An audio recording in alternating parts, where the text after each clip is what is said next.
شروع اللہ کا نام لے کر جو بڑا مہربان نہایت رحم والا ہے۔ الف لام را، یہ کتاب روشن کی آیتیں ہیں۔ ہم نے اس قرآن کو عربی میں نازل کیا ہے تاکہ تم لوگ سمجھ سکو۔ اے پیغمبر، ہم اس قرآن کے ذریعے سے جو ہم نے تمہاری طرف بھیجا ہے تمہیں ایک نہایت اچھا قصہ سناتے ہیں، اور تم اس سے پہلے بے خبر تھے۔ جب یوسف نے اپنے والد سے کہا کہ ابا، میں نے خواب میں 11 ستاروں اور سورج اور چاند کو دیکھا ہے، دیکھتا کیا ہوں کہ وہ مجھے سجدہ کر رہی ہیں۔ انہوں نے کہا کہ بیٹا، اپنے خواب کا ذکر اپنے بھائیوں سے نہ کرنا، نہیں تو وہ تمہارے حق میں کوئی چال چلیں گے۔ کچھ شک نہیں کہ شیطان انسان کا کھلا دشمن ہے، اور اسی طرح اللہ تمہیں برگزیدہ و ممتاز کرے گا اور خواب کی باتوں کی تعبیر کا علم سکھائے گا، اور جس طرح اس نے اپنی نعمت پہلے تمہارے دادا پر دادا ابراہیم اور اسحاق پر پوری کی تھی، اسی طرح تم پر اور اولاد یعقوب پر پوری کرے گا۔ بے شک تمہارا پروردگار سب کچھ جاننے والا ہے، حکمت والا ہے۔ ہاں، یوسف اور ان کے بھائیوں کے قصے میں پوچھنے والوں کے لیے بہت سی نشانیاں ہیں۔ جب انہوں نے آپس میں تذکرہ کیا کہ یوسف اور اس کا بھائی ابا کو ہم سے زیادہ پیارے ہیں، حالانکہ ہم جماعت کی جماعت ہیں، کچھ شک نہیں کہ ابا کھلی غلطی پر ہیں۔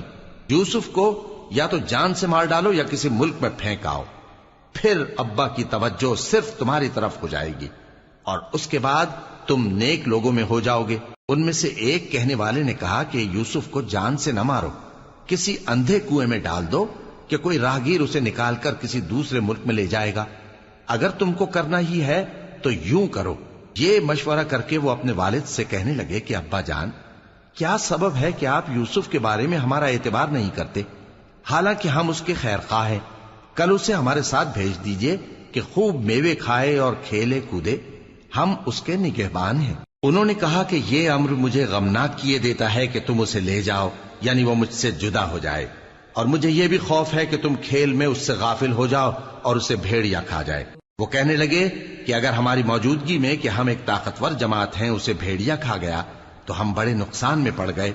غرض جب وہ اس کو لے گئے اور اس بات پر اتفاق کر لیا کہ اس کو اندھے کنویں میں ڈال دیں، اور ہم نے یوسف کی طرف وحی بھیجی کہ ایک وقت ایسا آئے گا کہ تم انہیں ان کے اس سلوک سے آگاہ کرو گے، اور ان کو اس وحی کی کچھ خبر نہ ہوگی۔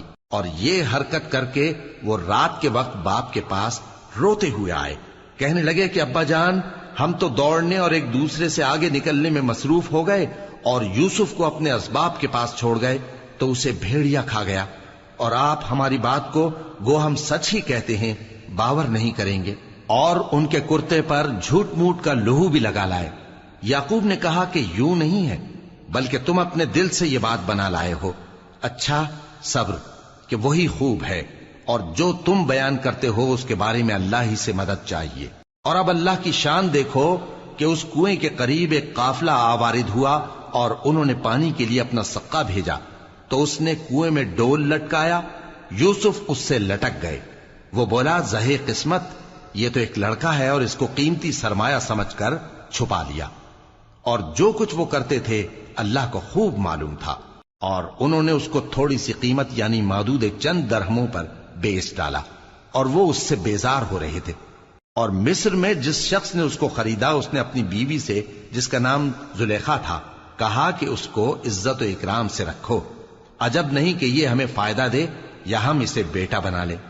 اس طرح ہم نے یوسف کو سرزمین مصر میں جگہ دی، اور غرض یہ تھی کہ ہم ان کو خواب کی باتوں کی تعبیر سکھائیں، اور اللہ اپنے کام پر غالب ہے لیکن اکثر لوگ نہیں جانتے۔ اور جب وہ اپنی جوانی کو پہنچے تو ہم نے ان کو دانائی اور علم عطا کیا، اور نیکوکاروں کو ہم اسی طرح بدلہ دیا کرتے ہیں۔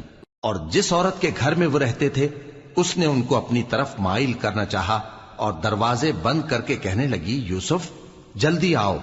انہوں نے کہا کہ اللہ پناہ میں رکھے، وہ یعنی تمہارے میاں تو میرے آقا ہیں، انہوں نے مجھے اچھی طرح سے رکھا ہے، میں ایسا ظلم نہیں کر سکتا، بے شک ظالم لوگ فلاح نہیں پائیں گے۔ اور اس عورت نے ان کا قصد کیا اور انہوں نے اس کا قصد کیا۔ اگر وہ اپنے پروردگار کی نشانی نہ دیکھتے تو جو ہوتا سو ہوتا۔ یوں اس لیے کیا گیا کہ ہم ان سے برائی اور بے حیائی کو روک دیں، بے شک وہ ہمارے چنے ہوئے